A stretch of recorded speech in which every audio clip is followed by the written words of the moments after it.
Welcome back, everyone. So, for our next session, we have two speakers with us, Mr. Thomas C. Delney, Project Officer, Australia, and Ms. Kathy Delney, ma'am, Senior Program Officer, NGO Devi, Australia. I would like both of you to kindly join us on this stage, please.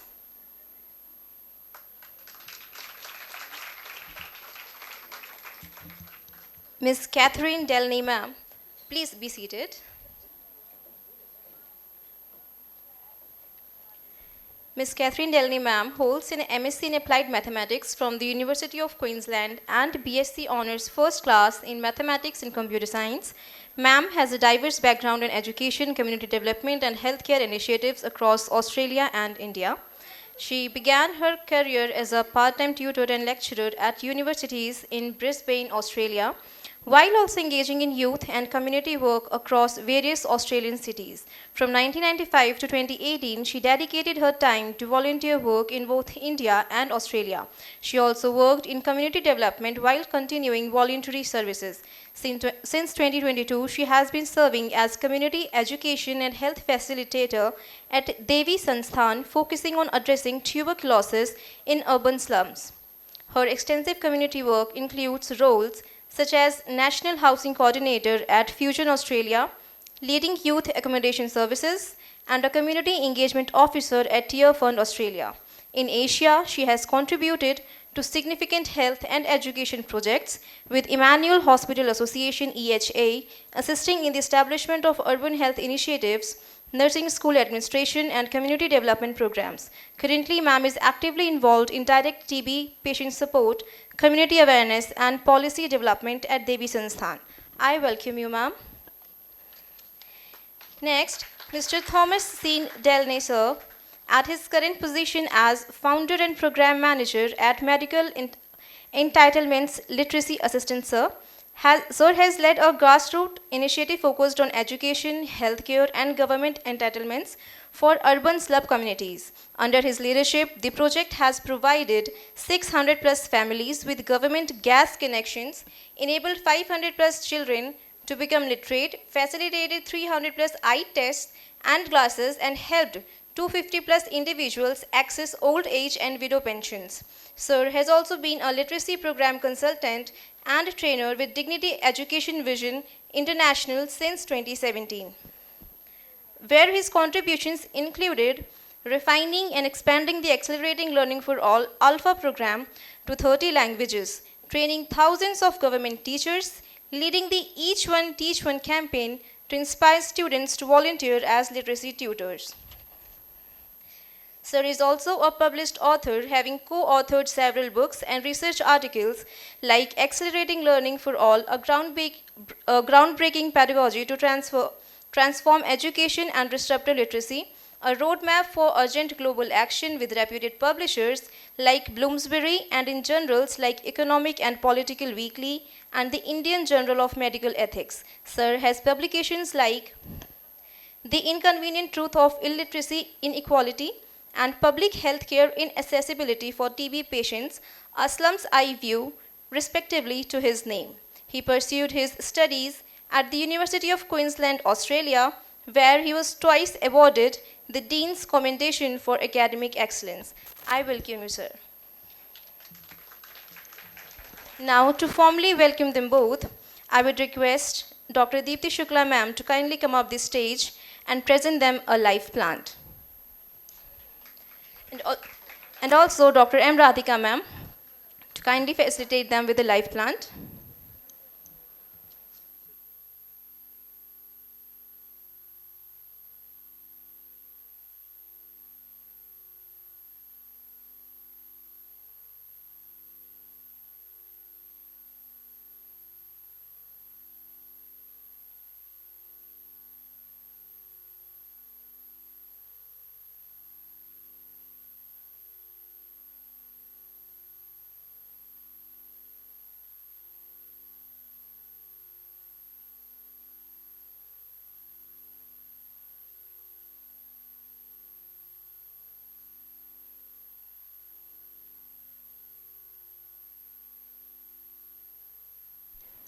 Thank you, ma'am.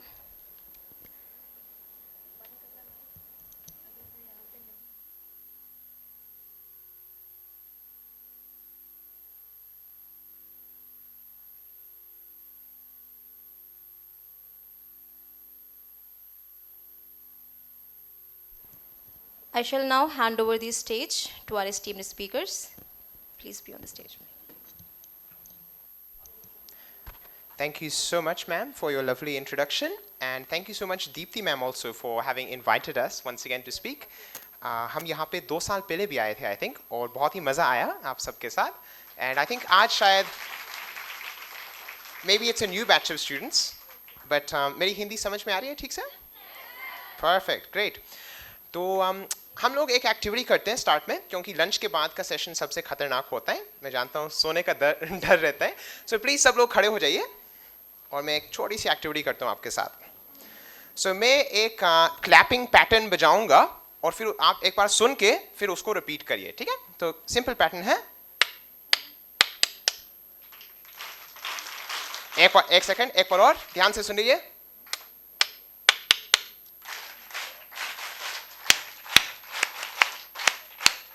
Okay, एक minute रुकिए.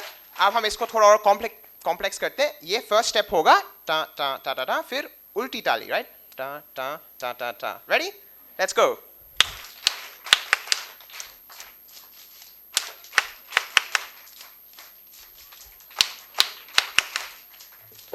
Okay, अब third step add करते हैं. Third step is with fingers and also clicking.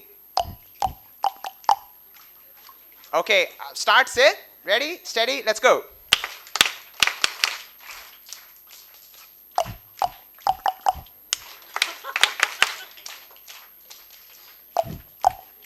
रफ्तार बढ़ाओ. Okay, fourth step बहुत प्यारा step. अब हम करेंगे दिल की धड़कन. Okay sir. Okay, so from the start. Ready?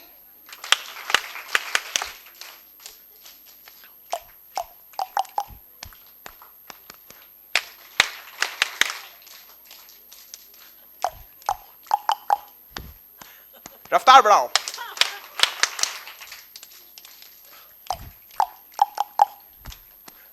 और तेज.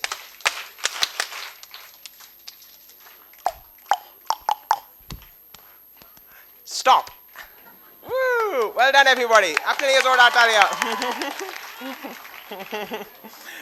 वंडरफुल. अब उम्मीद है नींद जग गई और अभी हमारी जिम्मेदारी है कि दोबारा ना आए. So now over to my mother, Kathy, to introduce this session.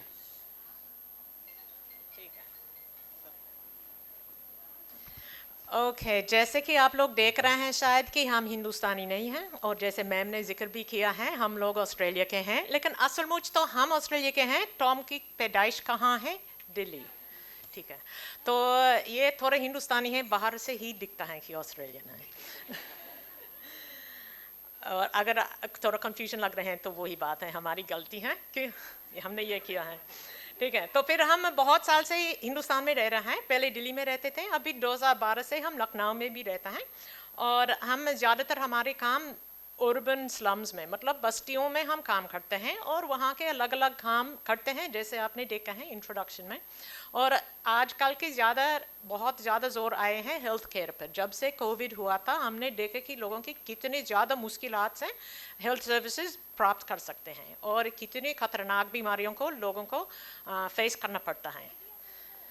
तो इसलिए हम हेल्थ केयर के ऊपर और लोगों की सपोर्ट करने में, हेल्थ केयर मिलने के लिए तो उस पर बहुत ज़्यादा जोर देने लगे हैं. तो फिर आज के सेशन में तो फिर हम आप लोग क्या बता सकते हैं?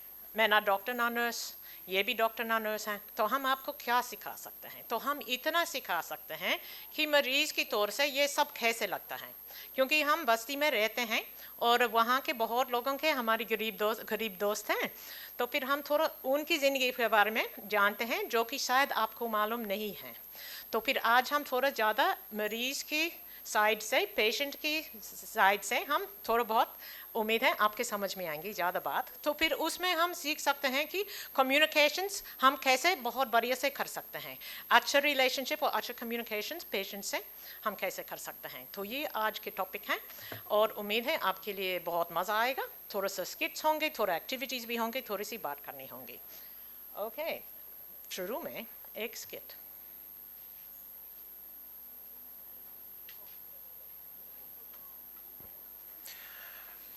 ओके, तो स्टार्टिंग में हम एक छोटी सी स्किट करेंगे। इस स्किट में हमारे पास कुछ वॉलंटियर्स भी हैं, तो प्लीज़ आप भी स्टेज पे आ जाइए। इनके लिए भी जोरदार तालियां हमारे वॉलंटियर्स के लिए। और स्किट में मैं एक डॉक्टर हूँ, राइट, और ये मरीज़ हैं, ये आ रही है मेरी क्लिनिक में, इनके साथ कुछ रिश्तेदार हैं। सो प्लीज़ ध्यान से स्किट देखिए, 3-4 मिनट का स्किट है। और फिर हम आपसे कुछ सवाल पूछेंगे कि आपको क्या लगता है डॉक्टर और पेशेंट के बीच में कम्युनिकेशन की कहाँ कहाँ गैप्स आई। मैं क्या सवाल पूछूंगा आपसे, क्या गैप्स आए। ओके, रेडी, स्किट के लिए तैयार हैं? ओके, अगला मरीज बुलाओ जल्दी, बहुत टाइम लग रहा है, जल्दी आओ। अरे बैठाओ बैठाओ, फटाफट बैठाओ। अरे अम्मा जी क्या हो रहा है? सर मुझे 2 साल से, अरे पहले ये बताओ इतने सारे लोग साथ में क्यों आए हैं, इसकी थोड़ी जरूरत थी। मेरी अम्मी और मेरे भाई मुझे ले आए हैं, मैं बहुत मुश्किल से पहुंच गई। अरे 4 लोग लाने की क्या जरूरत थी? चल बाहर बाहर बाहर बाहर रुको, बाकी लोग तुम रुक सकते हो, एक जन रुक जाओ। हाँ आप रुक जाओ, बाकी लोग बाहर रुको। ऐसे हॉस्पिटल को घर बना लिया अपना। अब बताओ क्या प्रॉब्लम हो रही है आंटी जी? जी सर, मुझे लगभग 2 साल से बुखार आते रहते हैं, खांसी होते हैं, वो कमज़ोरी रहता है, कमर में दर्द होता है और सिर दर्द भी होता है। अच्छा, तो बुखार कब से आ रहे हैं? 2 साल से। 2 साल से बुखार थोड़ी ना आता है, आप इससे पहले क्यों नहीं आई? वो आने की कोशिश की सर, 2 साल से, मतलब लगातार नहीं होते, थोड़ा आते जाते रहते, मीडियम था, कभी बहुत तेज़ बुखार आती है। अच्छा, खांसी कब से आ रही है? लगभग तभी से, मतलब ईद के 2 साल पहले, बकर ईद, वो फसल कटने के वक्त के। अरे डेट बताओ, ये मत बताओ फसल कब कटी, मुझे क्या मालूम है। वो सर बरसात की शुरुआत में था, अरे यार 2 साल पहले। डेट ही नहीं बता पाते हैं, और 2 साल आपने कुछ, आप थोड़ा और जल्दी नहीं आ सकती थी? मैंने कोशिश की सर, नहीं आ पाए। चलिए ठीक है, मैं कुछ दवाई लिख रहा हूँ आपके लिए, ठीक है?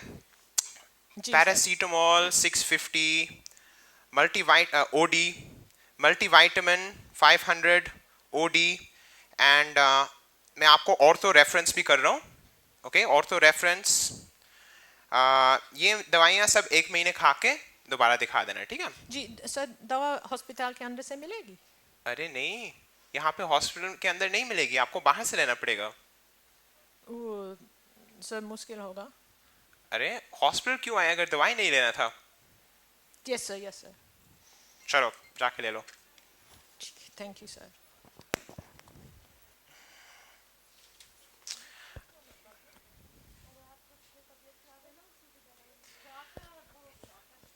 ओके, सो तालियां हमारे वॉलंटियर्स के लिए, स्किट के लिए।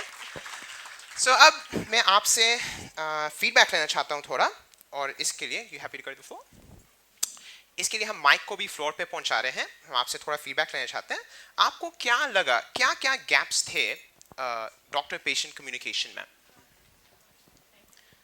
सो कोई भी अपने हाथ ऊपर करके बता सकता है, माइक भी पहुंचा रहे हैं फ्लोर पे, कि डॉक्टर पेशेंट के बीच में कहाँ कहाँ कम्युनिकेशन गैप्स आ रहे थे।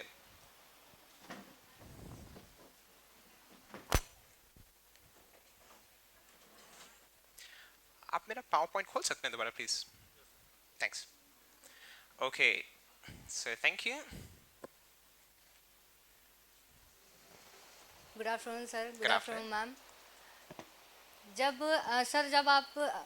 जब डॉक्टर के पास जब पेशेंट आया तब डॉक्टर ने बहुत रूडली बिहेव किया। ओके, पहला तो वो था, फिर दूसरा ये था कि जब पेशेंट को वो जो डॉक्टर दवा लिख रहे थे उन्होंने बोल बोल के लिखा ओडी और ऐसा करके, तो पेशेंट को नहीं पता, वो गांव से बिलोंग किया है, उसको नहीं पता कि हमको दवा कैसे खानी है। वंडरफुल। तो जो मेरी लैंग्वेज थी OD BD उनको नहीं समझ में आ रही थी और साथ में थोड़ा सा रूडनेस भी था। और सर जो डॉक्टर थे उनको मतलब पेशेंट को टाइम भी नहीं बताया कि किस टाइम पे कैसे खानी है। Okay good. तो मैंने लिख लिया पर्चे पे, मुझे लग रहा है कि मैंने बता दिया क्योंकि मुझे समझ में आ रहा है कि मैं क्या लिख रहा हूँ, बट मरीज को समझ में आ रहा था?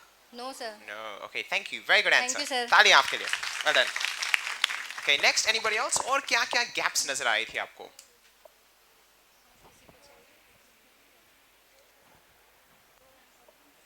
क्या एनीबॉडी एल्स? क्या क्या क्या प्रॉब्लम्स थी इस डायलॉग में? क्या किन मुद्दों पे हमारी मतलब कम्युनिकेशन नहीं हो पा रही थी?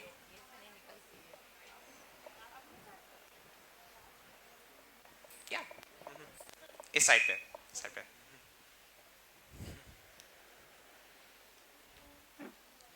PowerPoint खुल पा रहा है? ठीक है। Hi, Yeah. Good afternoon sir. Good afternoon. Proper assessment नहीं था पेशेंट का।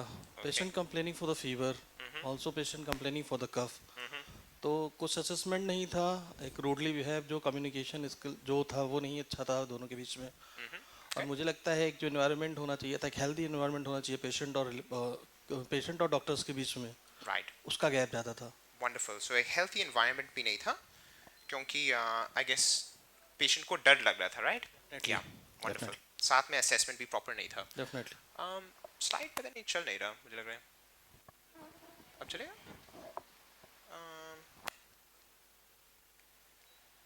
एक बार आप देख लीजिए कि अब चलेगा। ओह ओके, अब चल रहा है, वंडरफुल। तो आप दोनों ने बिल्कुल सही कहा, राइट? और मैं आपको पहले से चेतावनी दे रहा हूँ, आज के सेशन में हम 2-3 स्किट्स करेंगे और आपके साथ मतलब पूछेंगे उसके बारे में। सो एक बहुत इंटरैक्टिव सेशन होगा। तो जैसे आप लोगों ने कहा, एक तो लैंग्वेज की अंतर थी, राइट? मैं कौन सी भाषा में लिख रहा था? इंग्लिश। इनको इंग्लिश आती थी नहीं, राइट? और ये मान लीजिए गांव से आए तो शायद मुझे इनकी भाषा भी शायद पूरी तरीके से समझ में नहीं आई। ये होता है कभी आपके साथ कि गांव से कोई मरीज आए और उनकी डायलेक्ट थोड़ी अलग है, तो एक कम्युनिकेशन गैप हुई। लैंग्वेज। पंक्चुअलिटी, ये देरी से भी आई तो मैं ऑलरेडी 100 मरीज देख चुका था, इसलिए मेरा मूड ऑलरेडी ऑफ था, राइट? तो ये देरी से आई। साथ में उनकी टाइमलीनेस खराब थी, वो 1 साल देर भी आई, राइट? मतलब उनको पिछले साल दिखाना चाहिए था, वो इस साल दिखा रही हैं। उनको मेरी बातें समझ में नहीं आई थी क्योंकि वो शायद पढ़ी लिखी नहीं थी। और एक कल्चरल गैप भी था, राइट? जैसे हम लोग शायद हम जाएंगे कहीं हॉस्पिटल तो हमें मालूम होता है कि हमें अपने साथ एक जन ही लाना चाहिए, बट इन लोगों को मालूम नहीं था। एक कल्चरल गैप था जो अक्सर हम देखते हैं जिन कम्युनिटी में हम काम करते हैं, बस्ती में, वहाँ पे ज़्यादातर बड़ी फैमिलीज होती हैं और वो अक्सर अपने साथ 3-4 रिश्तेदार लाते हैं। आपके साथ होता है कभी जब आप वार्ड में हैं, इंटर्नशिप कर रहे हैं? कितने लोग इंटर्नशिप कर चुके हैं अभी तक? कई लोग, कुछ लोग इंटर्नशिप कर चुके हैं। तो ये शायद आपके साथ हुआ होगा या आपने देखा होगा हॉस्पिटल में कि कभी कभी मरीज अपने साथ 3-4-5 रिश्तेदार लाते हैं और फिर नेचुरली डॉक्टर या नर्स को भी फ्रस्ट्रेशन होगा इस पे। तो एक पूरी तरीके से एक मिसमैच हो रहा है। आइए अब हम समझते हैं एक और छोटे स्किट के साथ कि इस मरीज की कहानी क्या हो सकती थी, राइट? किस कारण से ये गैप आ रहे थे। तो इसके लिए back over to you before the skit, right?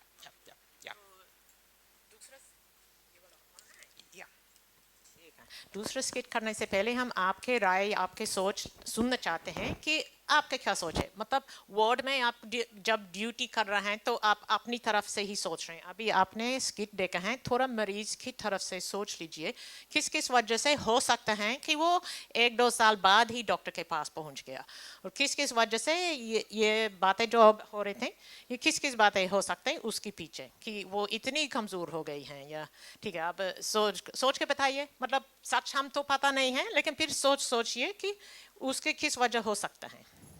Background story.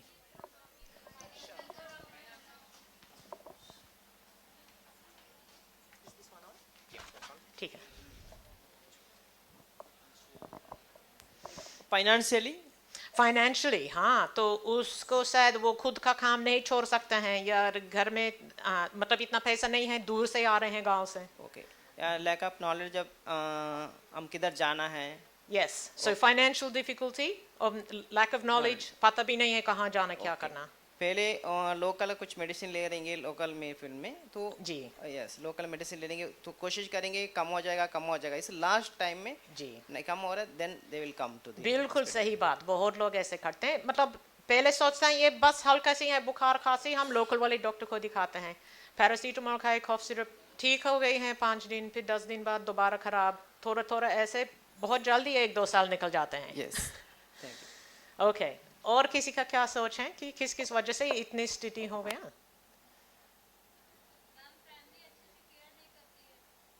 Ji, family अच्छे से केयर नहीं करती है, ये भी हमें देखना है इस औरत का फैमिली में मतलब क्या हद है, मतलब उसका क्या पद है, मतलब ये तो शायद बहू है घर में और इसका ज़्यादा ऐसे कोई सोच नहीं लगा रहा है।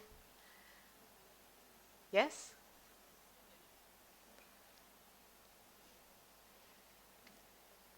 एनी अदर आइडिया, और किसी का कोई विचार है, सोच है? या तो आप अपने सोच लीजिए, हम जब बीमार थे या जब हमारी कोई फैमिली वाली बीमार थी हॉस्पिटल में, हमारी क्या दिक्कत हुई है, क्या बातें मुश्किल हो गई हैं कि हमारे डॉक्टर और नर्स से बात होने में।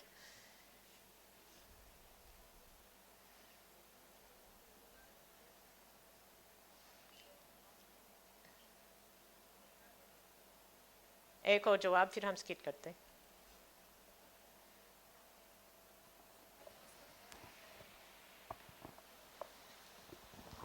Ma'am, sometimes it may be fear also to share the problems to the doctor.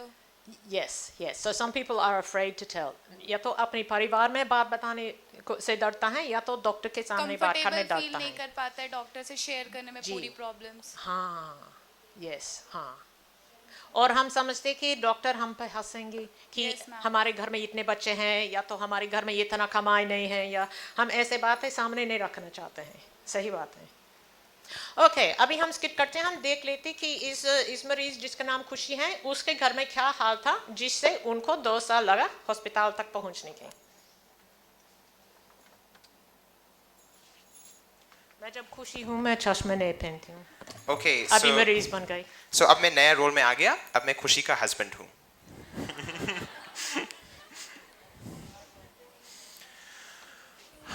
अरे यार, अरे यार 12 घंटे हम काम करके आए हैं मजदूरी, अभी तक बर्तन नहीं धुले, क्या हो रहा है? जी आज तो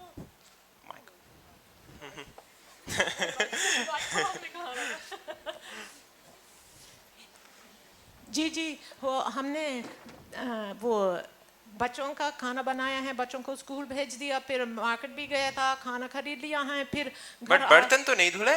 जी घर आके मुझे इतना बुखार आ रहा था तो मैं सो गई। अरे बुखार नहीं आ रहा है, जल्दी बर्तन धुलो। ओ नहीं हो पा रहे मुझसे। अरे यार, तो फिर शादी करने से क्या फायदा था अगर बर्तन भी नहीं धुल रहे हैं? एक काम करो, मेका चले जाओ, अगर यहाँ घर का काम नहीं कर पा रहे हो तो हम क्या करेंगे, आप मेका चले जाओ। लेकर जाएंगे तो फिर उनका कमाई कैसा है, हम क्या करेंगे? अरे तो मेरी कमाई का कौन सी बहुत ज्यादा है, हम कब तक खिलाएंगे जब तुम बीमार हो, वापस मम्मी के पास चले जाओ, वो देखभाल कर लेंगे। जा रही हूँ। मेको वाली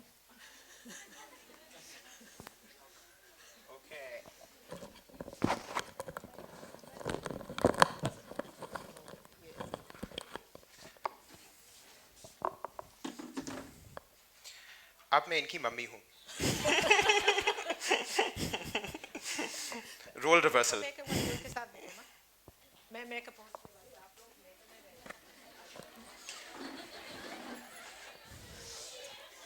अरे आजा बेटिया, बच्चे, आजा बच्चे। अरे बेटिया, जी। यहाँ जी। कैसे? अम्मी जी, हाँ क्या हुआ? वो मेरी तबीयत ज़्यादा खराब चल रही है, मेरा हस्बैंड ने भेज दिया है। अरे अरे बट ये तो बड़ी शर्म की बात है, आपको ससुराल में ही रहना चाहिए था, वापस जी। क्यों भेजे हैं? वो मैं वहाँ पूरा घर का काम नहीं कर पा रही थी। अरे बट यहाँ पे फिर भी तुम्हें करना पड़ेगा, क्योंकि यहाँ पे मैं बहुत बूढ़ी हो गई हूँ, मैं कैसे करूँगी? जी मैं बैठ कर काम करूँगी, मैं जो कुछ अपना घर में तो वो कढ़ाई का काम आती तो मैं करती रहूँगी, लेकिन मजदूर मतलब भारी काम नहीं कर पाती हूँ, बस मेरा इलाज कराना। अरे इलाज कैसे करेंगे? देखिए यहाँ पे सोनू तो रिक्शा चला रहे हैं पूरे दिन, और ये बेटियां भी काम कर रही हैं, अभी सिलाई का काम कर रही हैं। एक काम करो, अगर घर में रहना है तो तुम भी कढ़ाई का काम शुरू कर लो। जी जी, मैं कढ़ाई का काम करूंगी, बस मुझे अस्पताल ले जाना। पर इनकी एक दिन की तनख्वाह कटेगी, फिर करना ही होगा। चलो ठीक है, चलो इनको कल हॉस्पिटल जाना है, ठीक है। अरे परेशान मत हो, जल्दी सही होके वापस ससुराल चले जाना।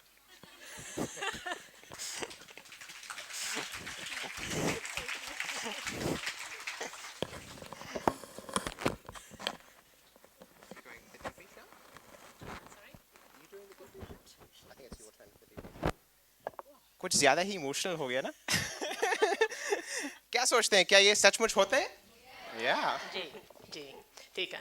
ये इसलिए इमोशनल होते हैं क्योंकि कई लोग हम जानते हैं कि उनके घर की स्थिति कैसा है, तो फिर ये याद रहता। ठीक है, तो फिर इसमें आपने क्या क्या देखे हैं? क्या क्या आपको नजर आ रहा था, पेशेंट को क्यों इतनी प्रॉब्लम हो रही थी टाइमली पहुंचने के लिए, या क्यों इतनी प्रॉब्लम हो रही थी दवाई लेने के लिए?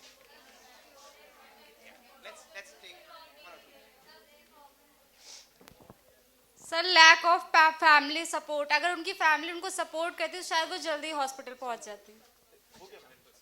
So lack of family support, very good. Others? और क्या क्या प्रॉब्लम्स आ रही थी इनके फैमिली? Lack of money. अगर उनको नॉलेज होता उन चीजों के बारे में तो वो जल्दी जाते वहां पर।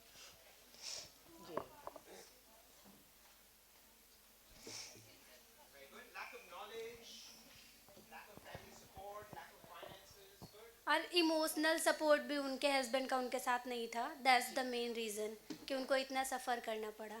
जी जी, तो फिर हाँ बहुत अच्छा। और कोई जवाब बताना चाहते हैं? जी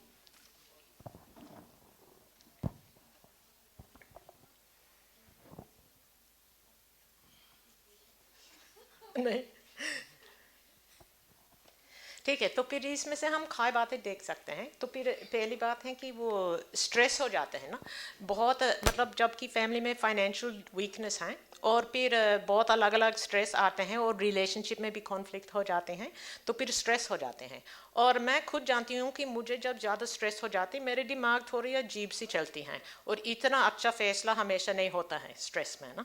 तो फिर जबकि लोगों के इतने स्ट्रेस रहते हैं दिन भर, तो फिर उनका शायद इतना बढ़िया फैसला नहीं कर पाते हैं और इतना ठीक से सोच भी नहीं पाते हैं, इतने थकन रहते हैं। तो फिर ओह ये वाला सॉरी आगे जाने का। और फिर बहुत लोगों का इतना कंट्रोल भी नहीं है कि उनके ज़िंदगी में हम क्या कर सकते हैं। मतलब इस औरत का कितना चॉइस था कि वो कहाँ किस घर में रहें और कैसे काम करें और क्या करें, वो तो सब अपने हाथ से बाहर लिया गया कि वो कहाँ रहेंगी और क्या करेंगी। ठीक है, अगर माँ के घर आए तो फिर आपको एम्ब्रॉयडरी करना होगा क्योंकि नहीं तो खाना नहीं मिलेगा, और हस्बैंड के घर में तो काम नहीं कर पाती हैं तो फिर आप रुक भी नहीं सकते हैं। तो फिर उसके अपना फैसले की बात नहीं थी कि उसको कितने दिन लगा हॉस्पिटल पहुँचने में, कोई ले जाने वाली हो तभी वो जाएंगी। तो फिर बहुत लोग ऐसे हैं कि उसका अपना कंट्रोल नहीं है कि वो कब तक पहुँचें, या तो द रोड इज़ ब्रोकन, बस स्ट्राइक हो गया, बहुत चीज़ें हो जाती जो कि लोगों के हाथ के काम में नहीं है। ठीक है, सॉरी। और मतलब ये भी हमने देखा कि उसके भाई रोज़गार करते हैं, मतलब रोज़ जिस दिन उसने काम किया उसी दिन पैसा आता है और खाना खाते हैं। तो फिर जो लोग ऐसे रोज़ के खाना मिलता है, मतलब पैसा मिलता है, उनको एक दिन काम छोड़ने से तो काफ़ी नुकसान हो जाता है उनको। तो फिर सेविंग्स करना भी बहुत मुश्किल है और इतना फाइनेंशियल सिक्योरिटी नहीं है कि वो जल्दी काम छोड़ेंगे। तो फिर इसमें भी लोगों का तो बहुत ऐसे बढ़ जाते हैं बीमारी, क्योंकि हल्का से ही है हम मैनेज करेंगे, और फिर जब एकदम लास्ट हाल में आते हैं उसी दिन हॉस्पिटल पहुंचते हैं, आपके सामने आएंगे। और फिर रिलेशनल भी उसके स्ट्रेस हो जाते हैं, क्योंकि फैमिली में क्या क्या रिश्ते चल रहे हैं, किसका पावर है किसका पावर नहीं है, ये भी सब बातें चलते हैं कि फैमिली में रिलेशंस कैसे हैं। और ये हमने देखा है हमारी बस्ती में, तो कुछ फैमिलीज हमने देखे जिसमें एक दूसरे के तो बहुत बढ़िया सहायता करते हैं, बहुत बढ़िया तरह से एक दूसरे से बात करते हैं और समझती बात। लेकिन फिर ज़्यादा से ज़्यादा लोग अलग अलग स्ट्रेस के मारे उनके फैमिलीज़ में इतना बढ़िया रिलेशनशिप्स नहीं चलता है, तो फिर एक दूसरा का सही सहायता नहीं दे सकते, सही सपोर्ट नहीं कर पाते हैं, तो फिर फैमिली रिलेशनशिप्स में भी बहुत असर पड़ता है लोगों के हेल्थ पर। बस स्ट्रेस से भी उनका हेल्थ ज़्यादा ख़राब हो जाता है, और फिर जिस वक्त उनके ज़्यादा ज़रूरत है उस वक्त कोई उनके साथ खड़े होने को तैयार नहीं है, या सब लोग ऊब चुके उस इंसान से। ठीक है, तो इन सारी बातों से मतलब पेशेंट की बैकग्राउंड से ये सब चीज़ें हो सकते हैं, और जिस दिन वो हमारे ओपीडी में आता है या हमारी वार्ड में एडमिट हो जाती है, हमें तो कुछ पता नहीं उनका पूरा बैक स्टोरी क्या क्या है, तो फिर हमें थोड़ा सब्र करना है कि, और थोड़ा अलाउंस बनाना है कि मतलब इस शख्स का हमें पूरी जानकारी नहीं है, जो हम देखते हैं इस 5 मिनट में उसके पीछे पूरे ज़िंदगी की बातें हैं।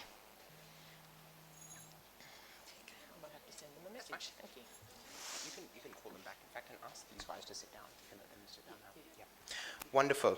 सो अभी मैं आपके साथ एक और थोड़ा एक्सरसाइज करना चाहता हूँ। क्या आपके पास यहाँ पे नोटबुक और पेन है? या अगर है तो निकाल लीजिए, या अगर ना हो तो आप फोन में भी कर सकते हैं, राइट? सो हम बोलते हैं power and privilege. Power and privilege का क्या मतलब है? कोई भी चला के बता सकता है? पावर का मतलब है शक्ति, ताकत, या प्रिविलेज यानी हमारे पास कितना है, हमारी सोशल स्टेटस क्या है, हमारी इमोशनल स्टेटस क्या है, वगैरह। सो अक्सर जितने भी पॉइंट्स आपने बताया, हम इसको ऐसे समझ सकते हैं कि डॉक्टर और नर्स जो हेल्थ केयर प्रोवाइडर्स हैं, उनके और पेशेंट के बीच में एक बड़ा गैप होता है पावर और प्रिविलेज का, राइट? क्यों? क्योंकि हम सब कॉलेज एजुकेटेड हैं, राइट? हम इंग्लिश आते हैं, और हमारे परिस्थितियाँ कुछ काफ़ी अलग होती हैं अक्सर मरीजों की परिस्थितियों से, स्पेशली अगर आप एक गवर्नमेंट हॉस्पिटल में काम करेंगे, राइट? अगर प्राइवेट हॉस्पिटल में काम करेंगे तो मे बी इतना बड़ा गैप नहीं, बट गवर्नमेंट हॉस्पिटल में काम करेंगे तो डेफिनेटली एक बड़ा सा गैप आएगा। सो मैं यहाँ पे 10 सवाल पूछने जा रहा हूँ, हर सवाल का जवाब येस या नो है, ठीक है? तो आप हर सवाल के लिए येस या नो लिख लीजिए, और हम गिनते हैं कि इन 10 में से आपके पास कितने वाले में पावर है, कितने में पावर नहीं है। Okay, so the first question, आपकी करंट इनकम, या अगर आप ज़्यादातर स्टूडेंट्स हैं यहाँ पे, तो आपकी एक्सपेक्टेड इनकम, मतलब जब आपने पढ़ाई कंप्लीट कर लिया, क्या आपकी एक्सपेक्टेड इनकम 15,000 पर मंथ से ऊपर है या नहीं? Okay, let's do one practice together. कितने लोगों के लिए आपकी अपेक्षा है कि 15,000 से ऊपर होगी ना? होनी तो चाहिए। ओके, तो इसके लिए आप क्या लिखेंगे? यस या नो? यस, ओके, लिख लीजिए। So income yes. Okay, sensitive वाला, रिलीजन, क्या आपकी रिलीजन हिंदू है? ओके, तो आपको मुझे बताने की जरूरत भी नहीं है, आप बस नोट करते जाइए, ठीक है? सो रिलीजन अगर हिंदू है तो यस, अगर मुस्लिम, सिख या ईसाई हैं तो नो। कास्ट, क्या आप जनरल कास्ट से हैं, यानी ब्राह्मण, क्षत्रिय या वैश्य? यस, या अगर आप SC ST या OBC से हैं तो नो। ओके, लिखते जाइए, राइट? लिखते जाइए, फिर मैं आपसे बोलूंगा कि आप इसको जोड़ के बताना एंड में कि कितने क्वेश्चंस का यस था। ओके, चौथा, जेंडर, क्या आप मेल हैं? नहीं कई लोग नहीं हैं, कुछ लोग हैं। सो अगर आप मेल हैं, अगर आप पुरुष हैं तो यस, अगर आप फीमेल या थर्ड जेंडर हैं so no. Language, can you read this sentence? आप इस सेंटेंस को पढ़ सकते हैं तो यस लिखो, फिर इसका मतलब आपको इंग्लिश आती है। ओके, 5 हो गए। ओके, 5 और। डॉक्यूमेंटेशन, क्या आपके पास Aadhaar card, PAN card, voter ID और बैंक सब में एक ही नाम और एड्रेस है? तो यस लिखो, राइट? बहुत सारे जिन लोगों की हम मदद करते हैं, उनके यहाँ पे एक नाम है, वहाँ पे दूसरा नाम है, उससे बहुत चैलेंजेस फेस करने पड़ते हैं उनको। एजुकेशन, आपने कक्षा 12 इंटर प्राइवेट स्कूल से किया? यस, तो अगर हाँ तो यस, नहीं तो नो।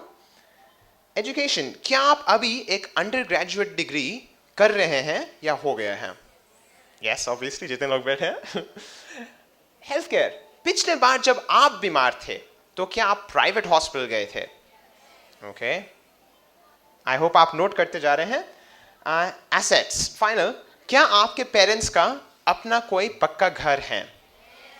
ओके, सो 10 हो गए हैं। अब हम छोटी सी एक्सरसाइज करते हैं। कितने लोगों को 10 आउट ऑफ 10 मिला? वाओ, कई लोगों को 10 आउट ऑफ 10 मिला. ओके ग्रेट, मुबारक हो, आप सबसे प्रिविलेज हैं. ग्रेट. कितने लोगों को 9 मिला? वाओ, काफी लोगों को 9 मिला. कितने लोगों को 8 मिला? काफी. 7 ओके, एक जन को 2-3 लोगों को मिला. 6 या 6 से कम? 6 ओके गुड. 5, मुझे लगता है किसी यहाँ पे जितने भी लोग बैठे हैं किसी को 5 या 5 से कम नहीं मिला. Okay very interesting.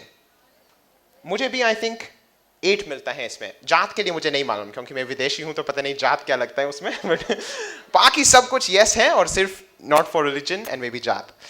Okay so ये क्यों मैटर करता है, राइट? एक फ्रेमवर्क है, शायद आप लोग पढ़ चुके होंगे इसके बारे में, सोशल डिटरमिनेंट्स ऑफ हेल्थ. या क्या कोई मुझे बहुत संक्षिप्त रूप में बता सकता है इसका क्या मतलब है? Social determinants of health. वो माइक गया फ्लोर पे दोबारा. या ओके, माइक पहुंच रहा है. सोशल डिटरमिनेंट्स ऑफ हेल्थ बड़ा फैंसी सा शब्द लगता है ना, क्या मतलब है इसका? एनीबॉडी? एंड फिक्र मत करो अगर गलत आंसर है कोई दिक्कत नहीं. Social determinants of health.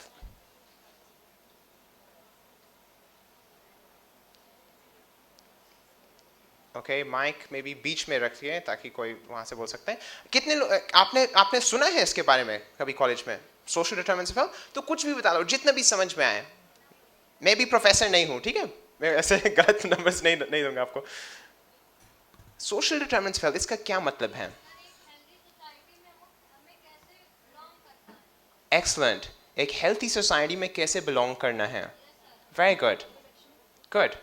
और लोग बताएं आपको इस फ्रेज से क्या समझ में आ रहा है? Social determinants of health.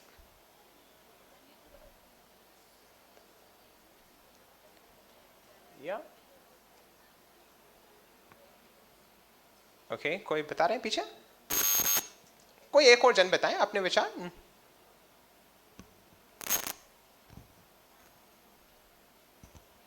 अच्छा आपने ऑलरेडी बताया. ओके कोई नहीं. एनीबॉडी एल्स इस साइड पे? या परफेक्ट, माइक पहुंचा दिए प्लीज.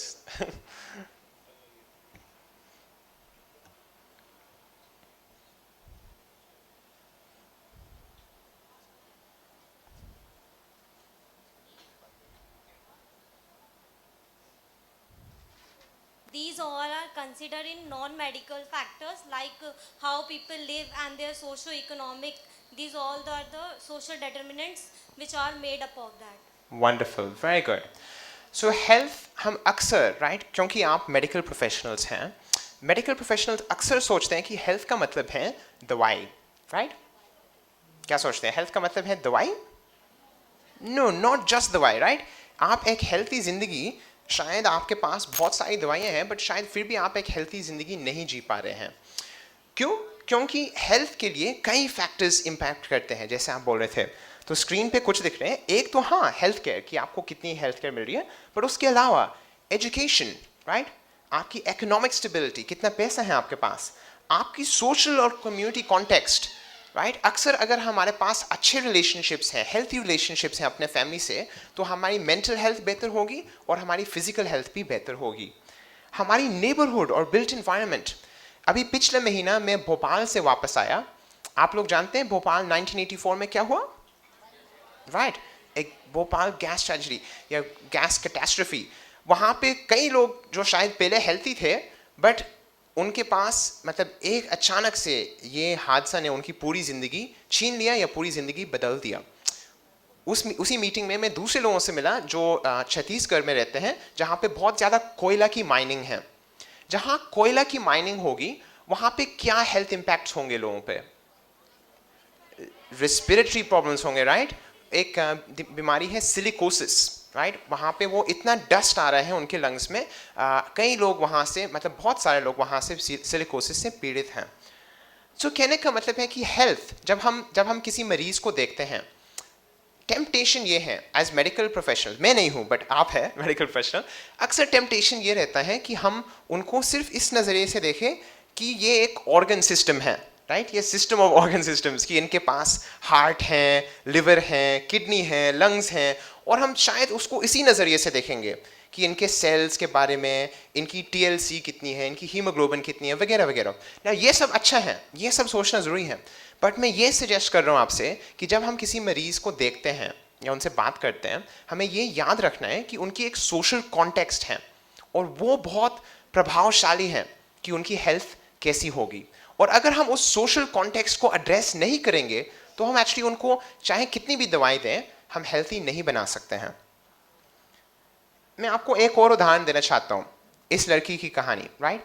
आप एक बार और अपना लिस्ट देखिए, जो हमने 10 चीज़ों की लिस्ट बनाई, और अब आप इनके लिए गिनिए कि इनके पास इन 10 में से कितने मार्क्स मिल रहे हैं प्रिविलेज के लिए। ठीक है, मैं इनकी कहानी शेयर करता हूँ और आप नोट करते जाइए कि इन 10 में से कितने चीज़ हैं उनके पास।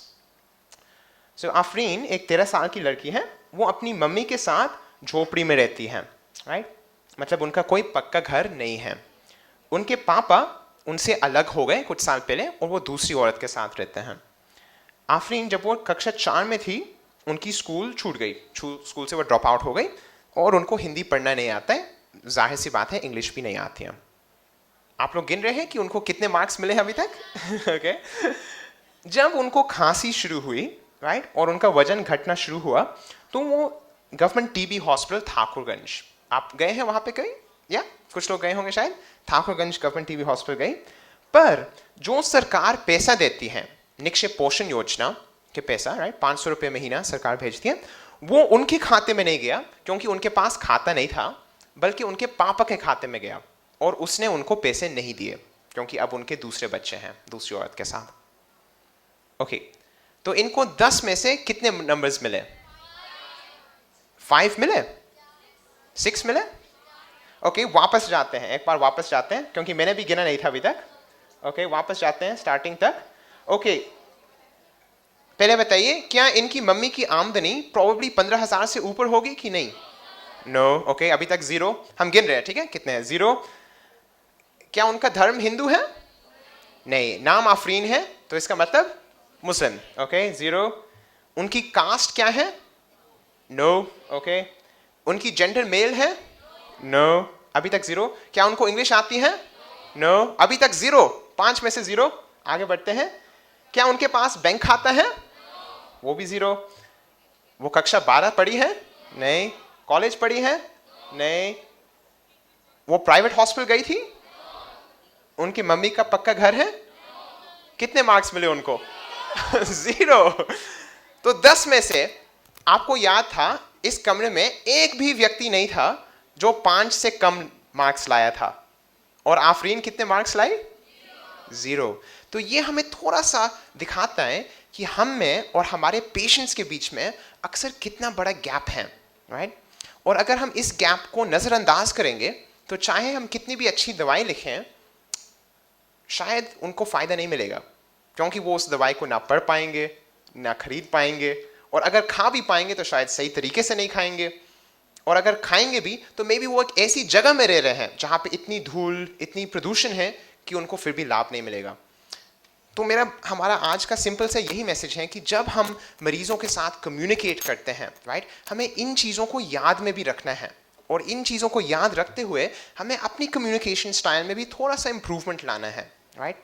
तो इसलिए मैं बहुत खुश हूँ कि आज हमें ये मौका मिला, राइट, आपके साथ कुछ चीज़ें शेयर करने के लिए, क्योंकि आप ही भविष्य हैं हेल्थ केयर सिस्टम की, राइट। कुछ सालों में आप सब डॉक्टर्स या नर्सेज होंगे, राइट, या पैरामेडिक्स या फार्मासिस्ट्स, तो आप ही हेल्थ सिस्टम की भविष्य हैं। और अगर आप कुछ चेंज कर सकते हैं, कुछ इम्प्रूव कर सकते हैं अपने कम्युनिकेशन में, तो मे बी मरीज अपने भी और प्रयास करेंगे, राइट। उनके भी कुछ गलतियां हैं, हम मानते हैं, राइट, मरीज परफेक्ट नहीं है, बट अगर हम मरीज को समझने की कोशिश करेंगे तो शायद मरीज हमें भी समझने की कोशिश करेगा। क्या सोचते हैं, यह संभव है कि हम अपने कम्युनिकेशन स्टाइल में कुछ अंतर लाएं? क्या अंतर लाना है, उसके लिए मैं वापस मम्मी पे जाता हूँ। उससे पहले जस्ट मैं आपको अपडेट देना चाहता हूँ आफरीन के बारे में, राइट, जिस लड़की का आपने यहाँ पे फोटो देखा था जब टीबी था। उसके बाद हम उनसे मिले, उनकी मदद किया इलाज करने के लिए, हमने उनको कुछ राशंस भी दिए, और अभी वो काफ़ी बेहतर हैं, मतलब परफेक्ट नहीं है बट काफ़ी बेहतर है। उनकी टीबी की कोर्स कंप्लीट हो गई है, पर अब उनकी मम्मी को टीबी हो गई है, तो वो ऐसे जगह में रह रहे हैं जहाँ पे टीबी काफ़ी वाइड स्प्रेड है, और वो दोनों थोड़े कुपोषित हैं, तो उनको टीबी के खतरे ज़्यादा हैं। ओके, सो हमें ये याद रखना है कि चाहे जितने भी हमारे मरीज की पावर या प्रिविलेज हमसे कम है, फिर भी वो एक इंसान है, राइट? फिर भी हमें उनको इज्जत के साथ, सम्मान के साथ डील करना है। या ओके, सो ओवर टू मम, कुछ प्रैक्टिकल चीज़ों के लिए कि हम एज नर्सेज या एज डॉक्टर्स हम किस तरीके से, राइट, अभी हमें पता चल गया कि हमारे मरीज के बीच में इतना गैप है, हमें प्रॉब्लम तो समझ में आ गया, बट इसकी सोल्यूशन क्या है, हम अपने कम्युनिकेशन में क्या सुधार ला सकते हैं, इसके लिए back to mummy. Thank you. और वो अफरीन के ऊपर मैं एक और बात बताना चाह रही थी, वो प्रिविलेज वाली बात है कि मैं अक्सर देखती हूँ हॉस्पिटल में कि जब कोई बड़े इंसान आते हैं तो वो सीधे अंदर जाते हैं, सीधे बड़े डॉक्टर के पास बैठते हैं, बाकी सब लोग खड़े होके किनारे हो जाते हैं, और जो इम्पोर्टेंट इंसान हम देखने में पहचान लेते हैं वो सीधे बड़े डॉक्टर से बात करने जाते हैं, लेकिन बाकी सब लोग हम किनारे किनारे इंतज़ार करते हैं।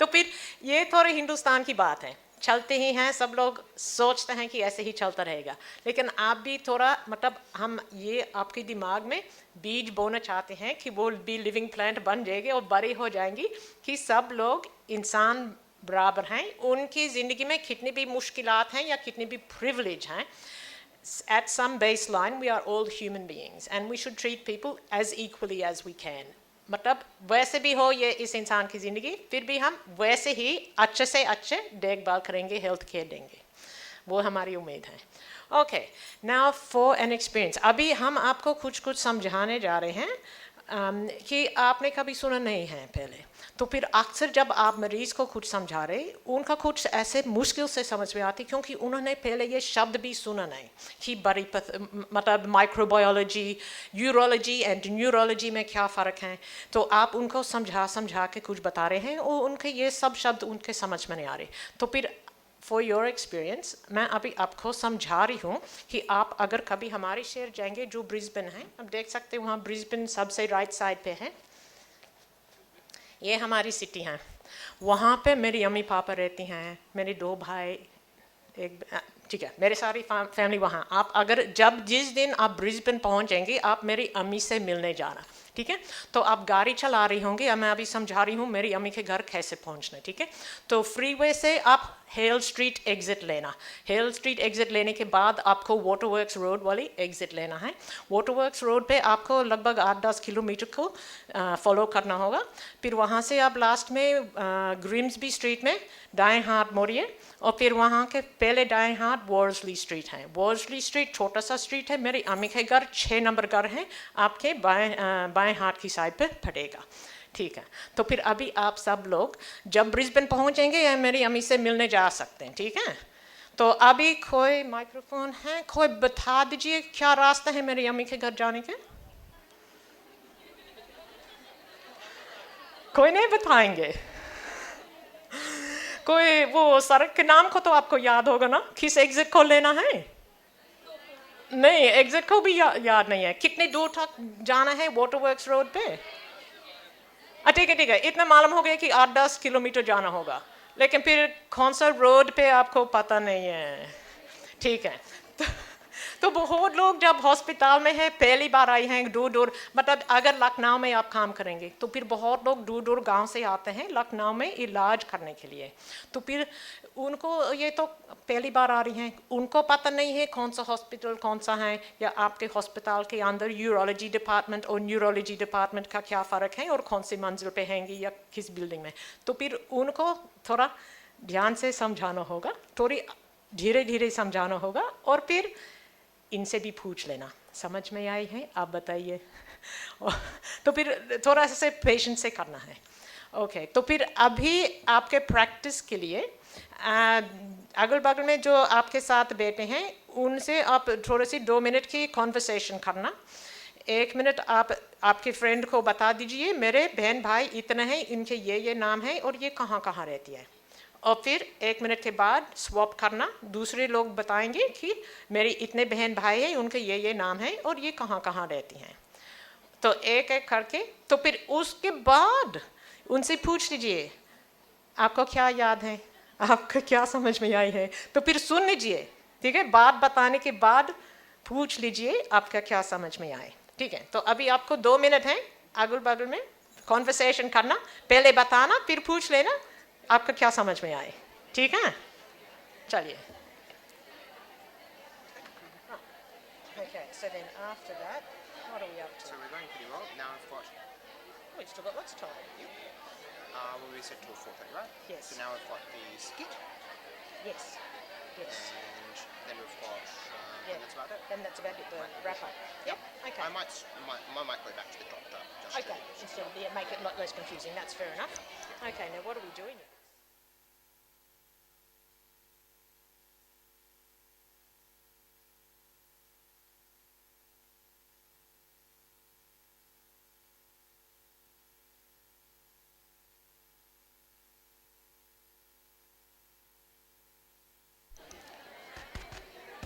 Okay, so I hope activity समझ में आ रहा है कि आप बता रहे हैं और फिर आप उनसे पूछ रहे हैं देखने के लिए कि उनको समझ में आया या नहीं.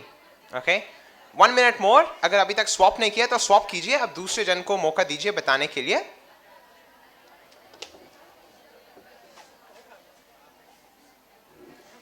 Let me do that.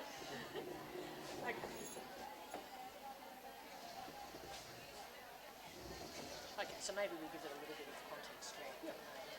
I took the medicines, I didn't get better. Okay, you'll need to have a surgery or whatever. Yes. Sign it.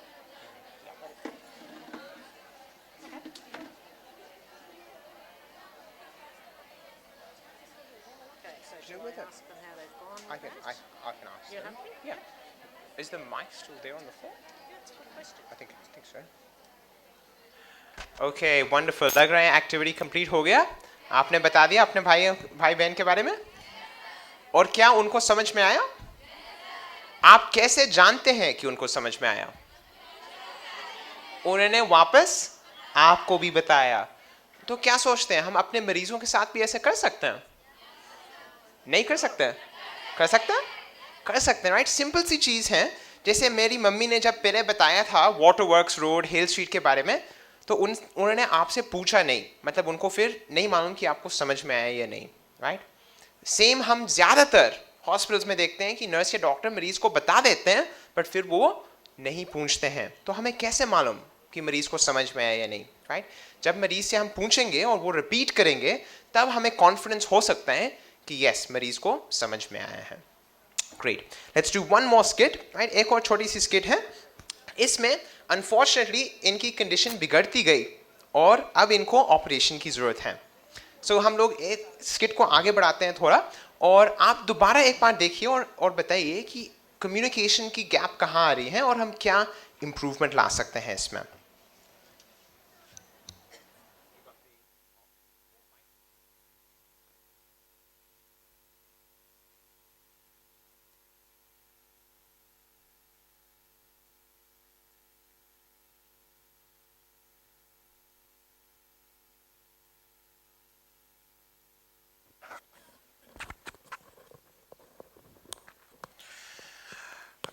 Sister, वो खुशबू मरीज को बुला के लाओ. हाँ ठीक है, आ जाओ.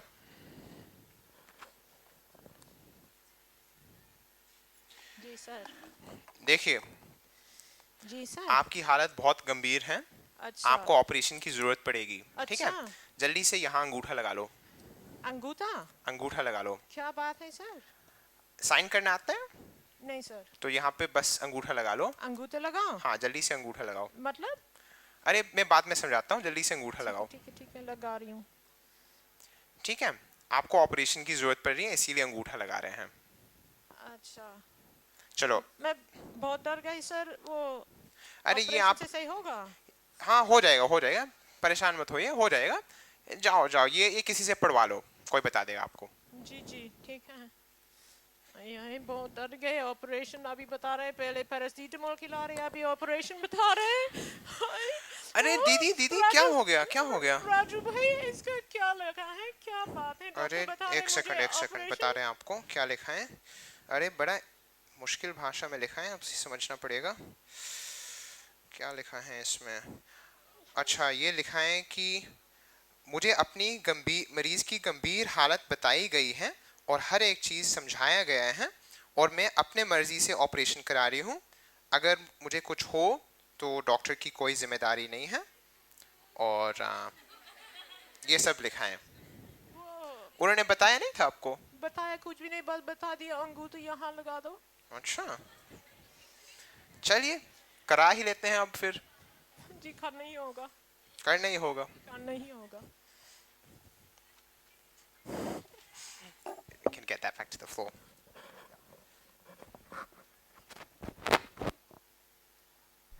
Okay, so इस किट में क्या समस्या थी यहाँ पे? मैं क्या प्रॉब्लम कर रहा था? Consent without information? Okay. Sir वो पेशेंट को उन्होंने प्रॉपर इंफॉर्मेशन नहीं दी थी कि वो किस चीज़ को ऑपरेशन करा रहे हैं। उन्होंने वो बेफर्जी से कंसेंट ले लिया उसको बिना उसके जाने हुए। बिना फर्जी ही Language का कंसेंट issue ले लिया। था। Okay, good. Very good. और साथ में मैंने कुछ भी इमोशनल सपोर्ट नहीं दिया, राइट? बस मैंने बहुत इसको एक फॉर्मेलिटी से मान लिया, राइट? क्या ये सचमुच होता है कभी? होता है, राइट? मैं खुद देख चुका हूँ, होता है, राइट? मैं नहीं कह रहा हूँ कि आप लोग करते हैं, बट मैं समझ सकता हूँ, मैं डॉक्टर की दृष्टि भी समझ सकता हूँ इसमें, क्योंकि हमारे पास भी बहुत समय की कमी है, बहुत सारे मरीज देखने हैं, तो ये हमारे पास एक बोझ है, पेपर वर्क की बोझ, राइट? हम इसको जल्दी से निपटाने की कोशिश कर रहे हैं। बट कंसेंट का मतलब क्या है? कि हमने एक्चुअली कायदे से बताया, और आयरनी ये है कि अक्सर कंसेंट फॉर्म में लिखा भी है कि मैंने कायदे से समझाया और सुन लिया, बट अक्सर वो होता नहीं है, राइट? ओके, सो ये पूरा कहाँ तक पहुँचाता है हमें, राइट? हमारे की टेकअवेज आज के सेशन के लिए, okay? First, okay, first, be patient with your patient, right? ये इंग्लिश में शायद समझ में आएगा ज़्यादा, हिंदी से ज़्यादा। Be patient with your patient, right? Patient के शब्द के दो मतलब हैं इंग्लिश में, राइट? एक मतलब क्या है? एक मतलब क्या है? सबर, राइट? और दूसरा मतलब है मरीज, राइट? तो हमें अपने मरीज के साथ सबर करना होगा। क्यों? क्योंकि वो हॉस्पिटल को इतने अच्छे तरीके से नहीं जानते हैं जितना आप जानते हैं। आप वहाँ पे काम कर रहे हैं तो आप जानते हैं कि चीज़ें कहाँ पे हैं। जस्ट लाइक मेरी मम्मी को मालूम है कि ब्रिस्बेन में कौन से स्ट्रीट पे मोड़ना है, राइट? बट आपको नहीं मालूम था, तो उनको थोड़ा और सब्र के साथ समझाना ज़रूरी था। सेम आपको अपने मरीज़ के साथ थोड़ा सब्र दिखाना होगा। सेकेंड, टेल देन आस्क, पहले बताओ और फिर पूछो, ताकि हम जान पाएँ कि मरीज़ को सचमुच समझ में आए या नहीं आया। ना ये चीज़ शायद आपको लग रहे हैं कि बोझ है, कि हमें बहुत और टाइम यूज़ करना पड़ेगा, बट मैं आपको अपने एक्सपीरियंस से बता सकता हूँ, ये एक्चुअली आपकी टाइम बचाएगा। ये टाइम कैसे बचाएगा?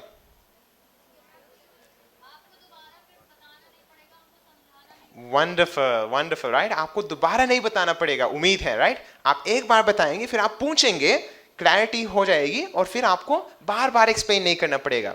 सो बेहतर है कि आप पहले टाइम पे थोड़ा ज़्यादा समय लें, फिर आपको सेकेंड एंड थर्ड टाइम में समय बच जाएगा। No need for extra fare. आपके मरीज जो हॉस्पिटल में आते हैं, वो ज़्यादातर पहले से थोड़ा बहुत डरे हुए होंगे। क्या सोचते हैं? डरे हुए होते हैं? तो हमें और ज़्यादा डराने की ज़रूरत नहीं है, वो ऑलरेडी जानते हैं कि ये सीरियस है, राइट? तो हमें और ज़्यादा बढ़ा चढ़ा के डराने की ज़रूरत नहीं है।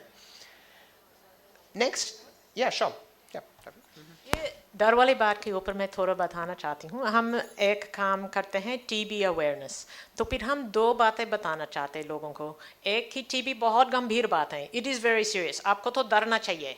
लेकिन फिर दूसरी बात है कि बिल्कुल क्यूरेबल हैं, सही इलाज करके आप सही हो जा सकते हैं। तो दोनों चीज़ को लोगों के नज़र में आना चाहिए कि ये बहुत सीरियस हैं, लेकिन आप सही दवा खाएंगे तो सही हो जाएंगे।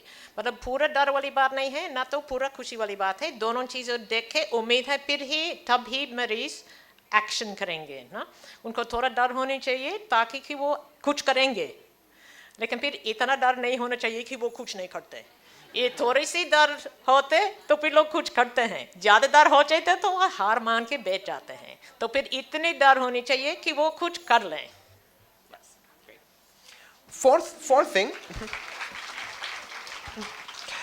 फोर्थ पॉइंट, हमें हमारे हॉस्पिटल में बहुत सारे नियम होते हैं ना, है ना? बहुत सारे फॉर्मेलिटीज होते हैं, पेपर वर्क्स होते हैं, नाउ हर चीज़ के लिए, हर नियम के लिए उसके पीछे कुछ सिद्धांत है, राइट? उसके पीछे कुछ कारण है। नाउ अक्सर हम उन नियमों से फ्रस्ट्रेट हो जाते हैं कि क्यों इतना सारा पेपर वर्क है, इतने सारे नियम हैं, बट हमें याद करना चाहिए कि उस नियम के पीछे क्या सिद्धांत हैं और उन सिद्धांत को भी अप्लाई करना चाहिए। यहाँ पे क्या मैंने नियम को फॉलो किया था? मैंने पेपर वर्क तो कंप्लीट कर लिया। क्या मैंने पेपर वर्क का सिद्धांत को फॉलो किया? No, right? मैंने बस इसको एक फॉर्मेलिटी माना। तो हमें ऐसे नहीं करना है, हमें इसके सिद्धांत को याद करना है कि इसका क्या कारण है, हम क्यों कंसेंट करवा रहे हैं। नकली के लिए तो नहीं करा रहे हैं, हमें असली करना चाहिए। फाइनल चीज़, सबसे इंपॉर्टेंट, अगर एक ही चीज़ याद है तो इसी को याद रखिए, एम्पैथाइज। आप अपने मरीज को, शायद आप पहली बार मिल रहे हैं, शायद आप उनको एक हफ्ते से देख रहे हैं वार्ड में, बट आप उनकी पूरी बैक स्टोरी नहीं जानते हैं। आप नहीं जानते कि उनके ससुराल में क्या हो रहा है, उनके मेका में क्या हो रहा है, आप नहीं जानते कि उनके बचपन में क्या हुआ था, आप नहीं जानते कि वो कौन से परिस्थिति से गूंज रहे हैं।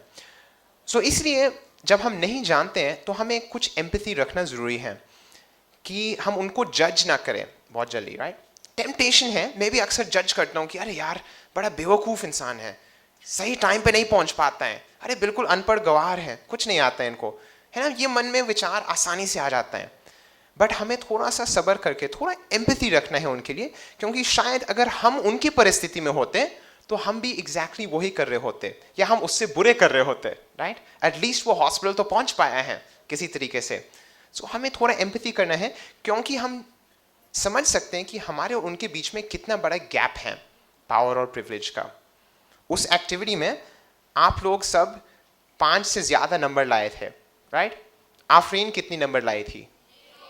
0, राइट? तो याद कीजिए, जब आप अगले मरीज को देख रहे हैं, शायद वो भी एक आफरीन हो सकती हैं, राइट? मे बी उनके ज़िंदगी में भी कुछ ऐसे चीज़ें चल रही हैं जिसके कारण से वो लेट हैं, जिसके कारण से उनको 2 बार समझाना पड़ रहा है, जिसके कारण से वो टाइम पे दवाई नहीं ले रही हैं, राइट? तो जो ये पेशेंट्स कुछ ऐसे फ्रस्ट्रेटिंग चीज़ करते हैं, हम पेशेंट को तो नहीं बदल सकते हैं, हम किसको बदल सकते हैं? हम अपने आप को, राइट? पेशेंट की कम्युनिकेशन में शायद कुछ प्रॉब्लम्स होंगी, वो मैं मानता हूँ, बट हम पेशेंट को तो नहीं सुधार सकते हैं। हम किसको सुधार सकते हैं? खुद को। तो जहाँ तक पॉसिबल है हमें देखना है जो ये गैप है, हमें अपनी कम्युनिकेशन की स्टाइल को थोड़ा सा चेंज करना पड़ेगा ताकि हम मरीज़ के पास आएँ। इसका मतलब मे बी कम इंग्लिश इस्तेमाल करके उनको उनकी भाषा में समझाना, मे बी उनके साथ और थोड़ा समय देना, राइट?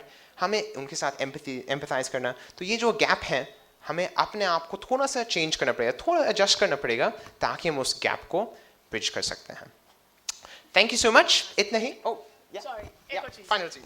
हाँ, वो आफरीन वाली बात पे तो उस पे सोच के अभी तो 3 साल हो रहे हैं जब से हम आफरीन को जानती हैं। और जब पहले मिली उनसे तो वो बेड पलंग पर पड़ी थी और बिल्कुल खुद नहीं उठ सकती, उसको सहारे की ज़रूरत था चलने में, सारी चीज़ का। तो फिर उस वक्त वो बहुत कम बोलती भी हैं। तो फिर उस वक्त मेरे सामने एक बहुत बीमार मरीज़, और जैसे कि वो ठीक हो गई, मुझे मालूम हो गई ये तो बहुत खुशहाल लड़की हैं, थोड़ी सी चीकी हैं, तेज़ हैं, बहुत मुस्कुराती हैं, बहुत हंसी हंसाती हैं ऐसे, और मुझे गिफ्ट खरीद के ले आती हैं, इतने गरीब होते भी। तो फिर मुझे ये ध्यान आया कि हम जब टीबी के मरीज़ को सपोर्ट करते हैं, शुरुआत में वो तो बहुत एक सीरियस हाल की मरीज़ है और उनकी शख्सियत, इनके पर्सनालिटी नहीं दिख रहा है, बाद में ध्यान आते कि ये कैसी इंसान है। तो मेरे लिए बड़ी खुशी की बात है कि हम जब किसी को देखते हैं जो ठीक हो जाते, फिर हम देख सकते कि ये कैसी इंसान है। शुरू में इतने ही देखते हैं उनकी बीमारी, बाद में हम देखते हैं उसके फुल ह्यूमन कैसी हैं। तो फिर आप लोगों के काम बहुत मुश्किल हैं, क्योंकि ज़्यादा से ज़्यादा आप उसी वक्त लोगों को देखते हैं जिस वक्त उनके ज़्यादा सीरियस हाल हैं, और मतलब उनकी पूरी ज़िंदगी में इतनी मुश्किलात बढ़ गई हैं। तो फिर उम्मीद है कि कभी कभार आपको ये भी देखने को मिलेंगी कि मरीज़ ठीक हो गए हैं और ये कैसे बढ़िया इंसान है।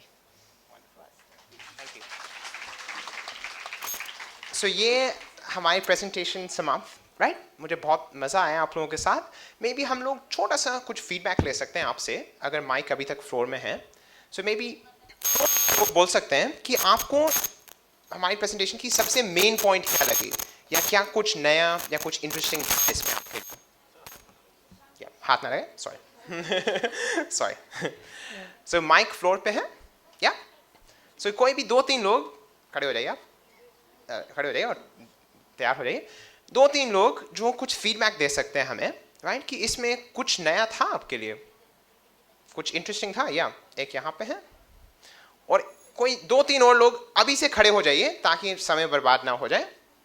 2-3 और लोग जो कुछ बोलना चाहते हैं कि क्या कुछ नया या कुछ इंटरेस्टिंग था इसमें। हेलो। क्या पेशेंट का पेन फील करना है पहली बात तो आपको, मतलब पहले पेशेंट की जगह पे आपको अपने आप को रखना है और उसके बाद उसको असेस करना है। वंडरफुल। समटाइम्स हम लोग देखते हैं रिलेटिव के लिए, आपने बोला जैसे अभी, तो समटाइम हम लोग actually I am working in Medanta, so we are the incharge for the 200 bed ICU. तो हम हमेशा ये फेस करते हैं चीज़ें, जब तक पेशेंट को ब्लड की जरूरत होती है ना तब तक कोई रिलेटिव नहीं आता उसको। ये पॉजिटिव थिंग्स आपने बताई जी, बट जब तक पेशेंट को ब्लड की जरूरत होती है तब तक उसका कोई रिलेटिव नहीं आता है, और जब तक पेशेंट ठीक होता रहता है, वेंटिलेटर से जाने लगता है, तब तक सब कुछ ठीक होता है। जी जी जी। जैसे ही पेशेंट थोड़ा सा गड़बड़ होता है ना, फिर उसके इतने सारे रिलेटिव आते हैं और इतने सारे क्वेश्चंस हो जाते हैं कि उनको एक्सप्लेन करना भी बहुत मुश्किल होता है। बिल्कुल बिल्कुल। ठीक है ना। तो वो जो पॉपुलेशन है उसमें जो भी पर्सन है, वो जो भी उसके साथ आता है, उससे भी फीडबैक लेना है उसका, उसका रिलेशन भी असेस करना है। तो पेशेंट को फील करना है, उसका पेन फील करना है, वो कहाँ से आया है, तभी आप समझोगे जब पेशेंट की जगह पे अपने आप को रखोगे तो। वंडरफुल। तो पहली चीज़ तो ये थी जो हमें सीखनी चाहिए थी, शुक्रिया। कि पेशेंट कहाँ से आया है, क्या बैकग्राउंड है, किस कंडीशन में रहा होगा, जैसा आपका प्रेजेंटेशन था, जैसा हमने समझा अभी तक। तो ये wonderful, situation very good, thank you. तालियां प्लीज। सो पेशेंट का पेन समझना कि शायद वो कहाँ से आए हैं। या ग्रेट। और स्पेशली कोई पीछे से।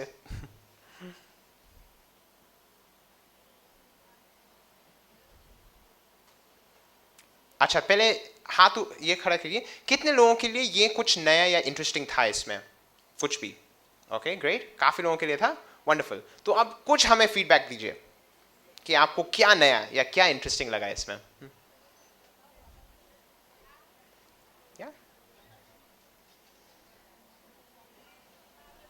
क्या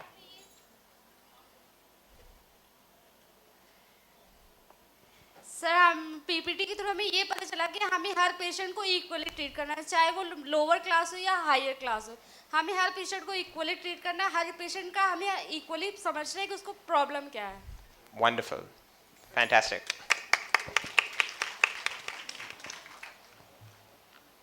सर सबसे अच्छा ये लगा कि आपने स्किट करके बताया, इसमें हम लोगों को नींद भी नहीं आई और अच्छे से हम लोग एंजॉय कर रहे हैं। वंडरफुल। मैंने प्रॉमिस किया था ना कि मेरी जिम्मेदारी है नींद ना आए। Yes sir. Great, thank you sir. Thank you. Good. Anybody else? Final point. एक मैम उस साइड पे भी एक है।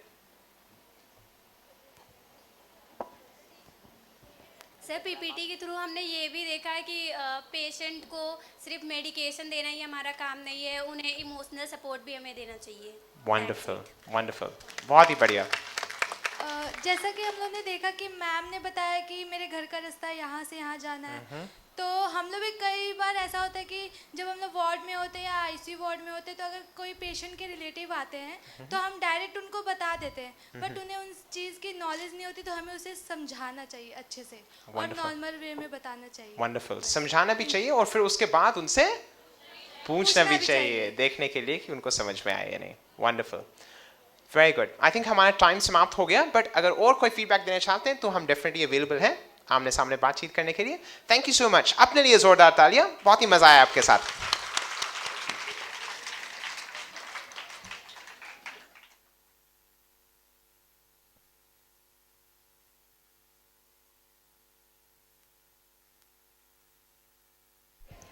Thank you so much, Ms. Catherine Delaney, ma'am, and Mr. Thomas Sean Delaney, sir.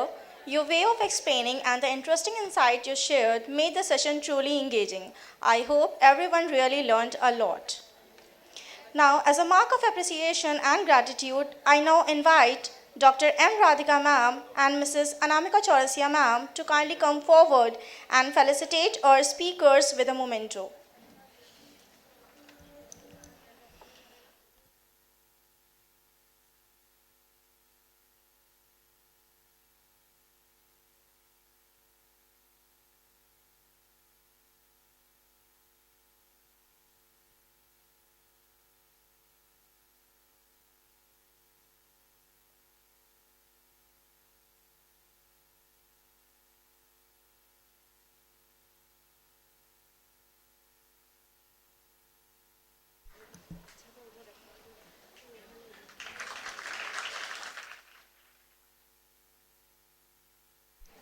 Thank you so much, everyone.